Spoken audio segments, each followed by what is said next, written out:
سیدنا امام حسین رضی اللہ تعالی عنہ جن کی ذات وہ ہے کہ قرآن کی کتنی آیتوں کی تفسیر بن گئی، کتنی آیات کی تشریح بن گئی، جن کے کردار نے قرآن کی آیتوں کے مطالب اور مفاہیم سمجھا دیے۔ رب العالمین قرآن میں ارشاد فرماتا ہے، فرمایا ان الذین قالوا ربنا اللہ ثم استقاموا تتنزل علیہم الملائکہ الا تخافوا ولا تحزنوا وابشروا بالجنۃ التي کنتم توعدون۔ بے شک وہ لوگ جنہوں نے کہہ دیا ہمارا رب اللہ ہے، پھر اس پر ڈٹ گئے، پھر استقامت دکھائی، پھر جم گئے، پھر اپنی جگہ سے ہلے نہیں، پھر متزلزل نہ ہوئے، پھر بزدلی نہ دکھائی، پھر شک و شبہ کا شکار نہ ہوئے۔ جب رب کو، اللہ کو رب مان لیا، اس کے اوپر ثابت قدم ہو گئے، اور جب ثابت قدمی دکھائی تو رب نے ان کے ساتھ کیا معاملہ فرمایا؟ تتنزل علیہم الملائکہ، رب کے فرشتے ان پر اترتے ہیں،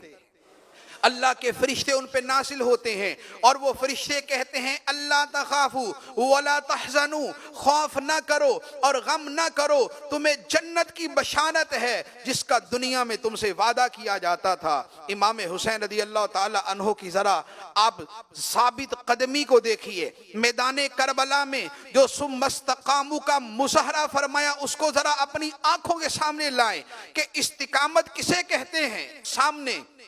ایک لشکر جرار ہے، اسلحے سے مسلح ہے، کھانے پینے کا ہر ساز و سامان موجود ہے، اور ادھر چند نفوس ہیں جن کی تعداد 100 نہیں بنتی، جس میں بچے بھی ہیں، جس میں خواتین بھی ہیں۔ سامنے والا ظلم پہ تلا ہوا ہے، اور یہ رب کی بارگاہ میں سر بسجود ہے، یہ ان کے مقابلے کے لیے کھڑے ہیں، ان کے دلوں میں گھبراہٹ نہیں، استقامت کا پیکر بن کے دکھاتے ہیں، اور استقامت کا پہاڑ بن کے دکھاتے ہیں۔ آخری لمحات تک زبان کے اوپر نہ بے صبری کا لفظ ہے، نہ خدا سے شکوہ و شکایت کا لفظ ہے، نہ کوئی روب ہے دل کے اندر، نہ کوئی گھبراہٹ ہے۔ استقامت کا جو پورا مفہوم ہے امام حسین رضی اللہ تعالیٰ عنہ نے میدان کربلا میں دکھا دیا۔ اور یہ وہ ہستیاں ہیں کہ جن کی استقامت پر، جن کے رب کے فیصلے پہ راضی ہونے پر، جن کے ہر حال میں خدا سے راضی ہونے پہ رب فرماتا ہے کہ جب ان کی روحیں ان کے بدن سے جدا ہوتی ہیں تو رب فرماتا ہے یا ایتھا النفس المطمئنہ ارجعی الی ربک راضیۃ مرضیہ فادخلی فی عبادی وادخلی جنتی۔ اے اطمینان والی جان، اے رب کے فیصلوں پہ راضی رہنے والی جان، اے ہر حال میں خدا سے راضی رہنے والی جان، لوٹ اپنے رب کی طرف اس حال میں کہ تو رب سے راضی ہے، رب تجھ سے راضی ہے، تو میرے بندوں میں داخل ہو جا اور میری جنت میں داخل ہو جا۔ تو امام حسین رضی اللہ تعالی عنہ قرآن کی عملی تفسیر بن کے آئے، اور آپ نے جو اپنی پوری زندگی اور پورے کردار اور بطور خاص میدان کربلا کے میدان میں جو استقامت دکھائی، اس میں جو پیغام دیا، وہ بھی قرآن کی آیت سے واضح ہوتا ہے۔ اللہ تعالیٰ ارشاد فرماتا ہے قل ان صلاتی و نسکی و محیای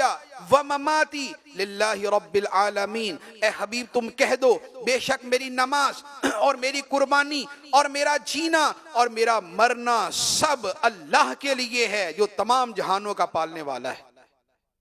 نماز اللہ کے لیے کیسے ہوتی ہے وہ امام حسین نے کر کے دکھائی، قربانی اللہ کے لیے کیسے ہوتی ہے وہ امام حسین نے میدان کربلا میں دکھائی، زندگی اللہ کے لیے کیسے ہوتی ہے وہ امام حسین نے گزار کے دکھائی، اور مرنا اللہ کے لیے کیسا ہوتا ہے وہ امام حسین نے کر کے دکھایا۔ اللہ تبارک و تعالی